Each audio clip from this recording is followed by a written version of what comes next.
नमस्कार, मैं संजय सनम। यूट्यूब के सभी व्यूवर्स का हृदय से अभिवादन। व्यूवर्स, जयपुर नगर निगम चुनाव और चुनाव में घमासान, क्योंकि पार्टी के कर्तव्यनिष्ठ कार्यकर्ताओं को जब पार्टी संगठन ने नकारा तो कर्तव्यनिष्ठ कार्यकर्ताओं ने अपनी प्रतिभा, अपनी योग्यता का प्रदर्शन चुनाव के दंगल पर उतरकर करना शुरू कर दिया।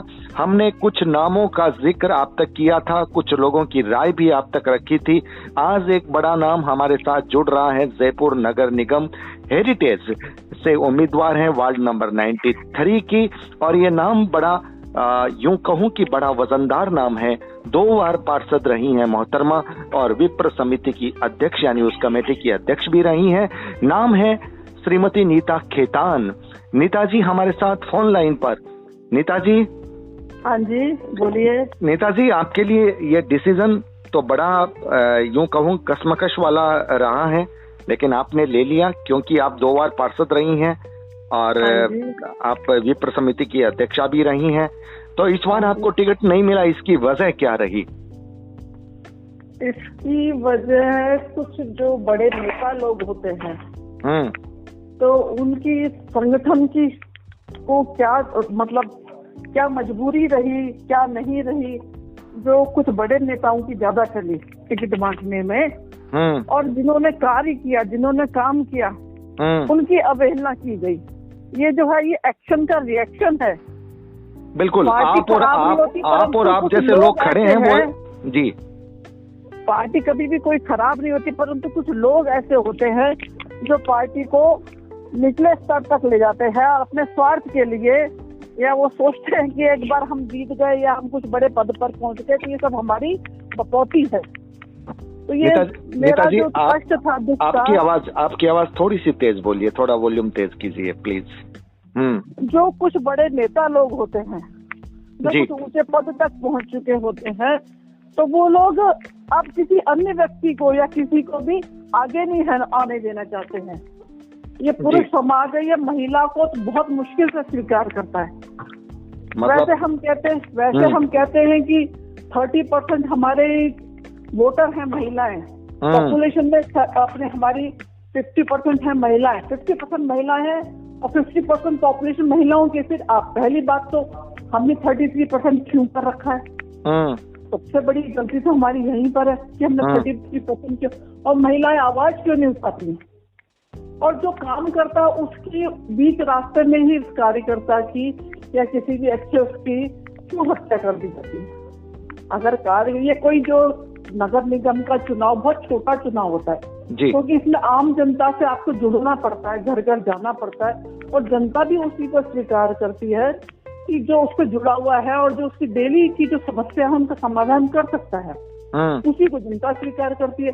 ये कोई नेताओं वाला पद नहीं है, ये कोई राजनीतिक पद नहीं है, ये एक सामाजिक कार्य करने का या डे टू बाय डे की छोटी छोटी समस्या होती है जिनका समाधान। बिल्कुल नेताजी, आप सही कह रहे हैं। यहाँ पार्टी बड़ी नहीं होती, यहाँ लोग पार्टी को देखकर वोट नहीं करते, यहाँ लोग व्यक्ति को देख करके वोट करते हैं कि जो व्यक्ति उनके एक फोन पर उनके पास आ जाए, उनकी जो क्षेत्र की समस्याएं हैं उनका समाधान कर दे।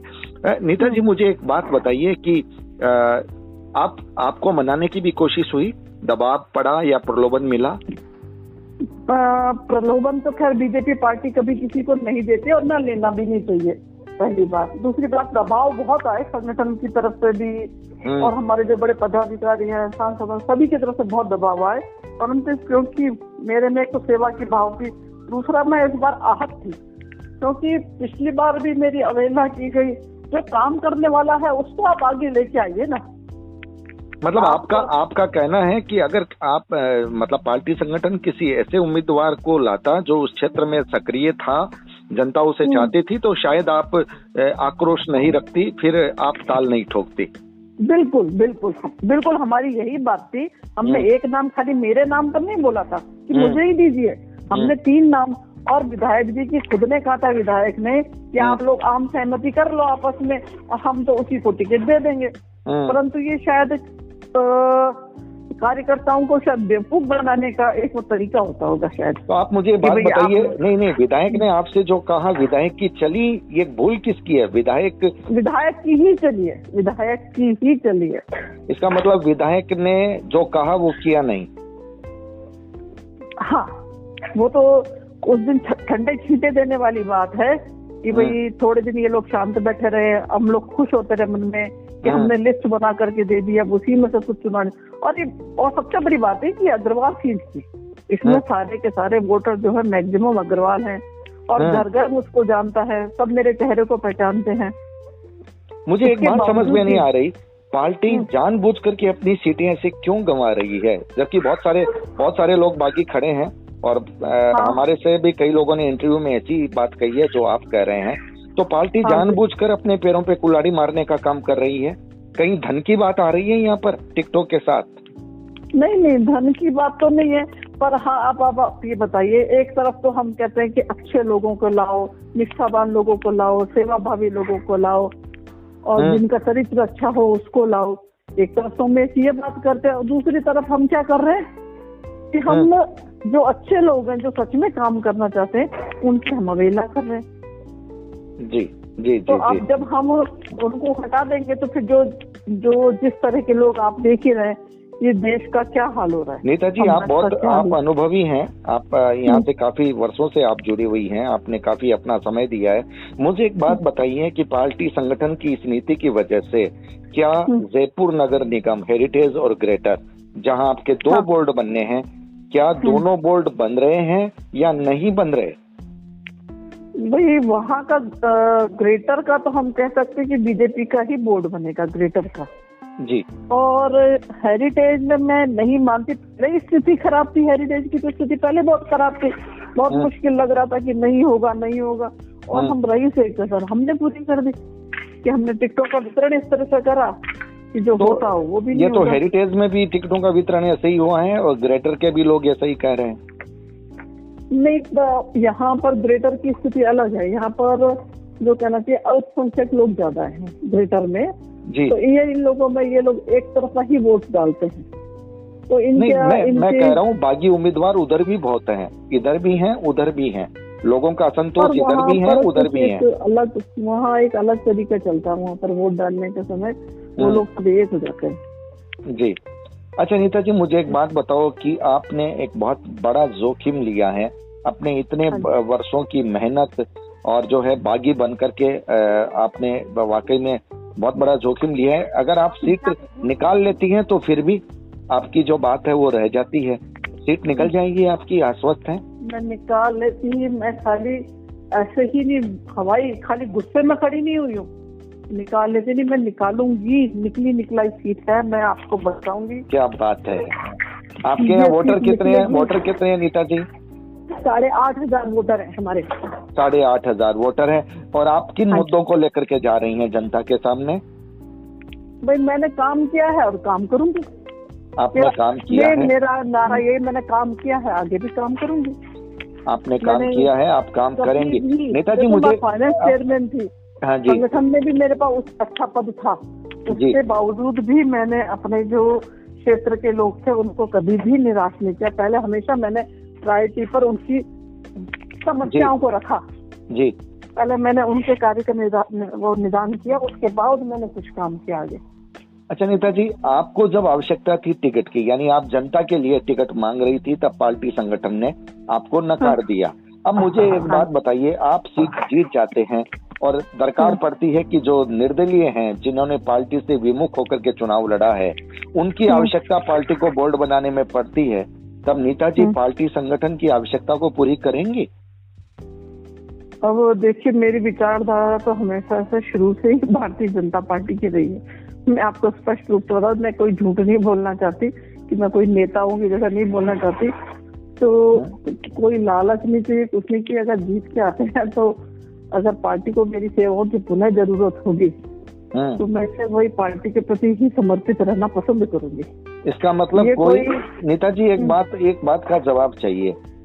स्वाभिमान होता है, एक हर व्यक्ति का होता है, तो जब आपके स्वाभिमान को झटका जिसने दे दिया क्या उनसे हिसाब लेने का वक्त जब आपका अगर आएगा तो हिसाब नहीं लेगी या सीधे सीधे चली जाएंगी? ये तो जो लड़ाई है पार्टी से नहीं है किसी, ये तो कुछ चंद जो लोग हैं उनसे, उनके प्रति अपना आक्रोश है, पार्टी के प्रति या उसके प्रति नहीं है।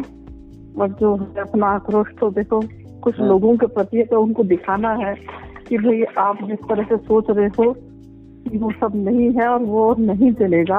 अब आप लोगों का समय पूरा हो चुका है। चलिए, ये आपने चेतावनी दी है कि आप लोगों का समय पूरा हो चुका है, आप छोड़िए, अब दूसरों को आने दीजिए, लोग और भी लाइन में हैं, आप आपसे भी ज्यादा योग्य हैं। अब नीता जी मुझे एक बात बताइए, आपको एक तो पार्टी का सिंबल और एक बिना पार्टी का सिंबल, क्या जनता कहीं ऐसा भी कहती है कि भाई थे अगर बीजेपी हूँ आता तो थाना वोट दे देता?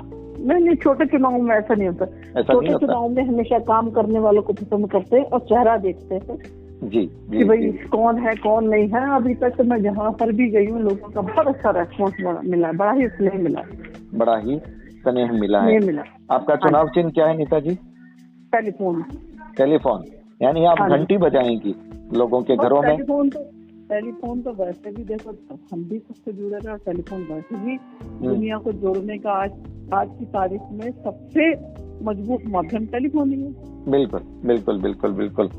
तो आपको सिंबल भी ऐसा ही मिला है जो जोड़ करके रखे, और आपके मतलब जो वार्ड के जो चुनाव होते हैं वहां पर लोग अपने पार्षद को सीधा फोन ही करते हैं, तो जब आपके पास इनकी टेलीफोन की घंटी बजेगी, मतलब आप इनको टेलीफोन की घंटी बता रही हैं कि आपको जब मेरी आवश्यकता हो आप घंटी बजाइए, अभी मुझे आपकी आवश्यकता है, अभी फोन आप अपना वोट है मुझे दीजिए। कोई खास अपील आप करना चाहेंगी अपने वोटरों के साथ? मैं तो अपने वोटर्स को सिर्फ एक ही बात कहना चाहूंगी कि आपने मुझको पहले भी देखा है, परखा है, 2 बार आपने मुझ पर विश्वास जताया है। मैंने आपके विश्वास को कभी भी, उसमें विश्वास में कभी कमी नहीं आने दी जी। मैं चाहती हूँ एक बार पुनः मुझ पर विश्वास करिए, नेता को नहीं नीता को चुनिए। क्या बात है, आपका स्लोगन नेता को नहीं नीता को चुनिए। बहुत शानदार, बहुत शानदार नीता जी, आप हमसे जुड़े इसके लिए बहुत बहुत शुक्रिया। व्यूअर्स, ये थी वार्ड नंबर 93 हेरिटेज की उम्मीदवार, भारतीय जनता पार्टी का जाना पहचाना चेहरा, लेकिन अभी बिल्कुल बगावती मूड में है, आक्रोश के साथ जनता के लिए उतरी हैं। नीता खेतान हमारे साथ फोन लाइन पर थी। नीता जी, आपको बहुत बहुत शुभकामनाएं, बहुत बहुत बधाई। व्यूअर्स, वीडियो को लाइक कीजिएगा, शेयर कीजिएगा, चैनल पर अगर नए आए हैं तो सब्सक्राइब करना मत भूलिएगा, बेल बटन को दबा दीजिएगा। बहुत बहुत आभार, नमस्कार, बहुत बहुत धन्यवाद आपका जी।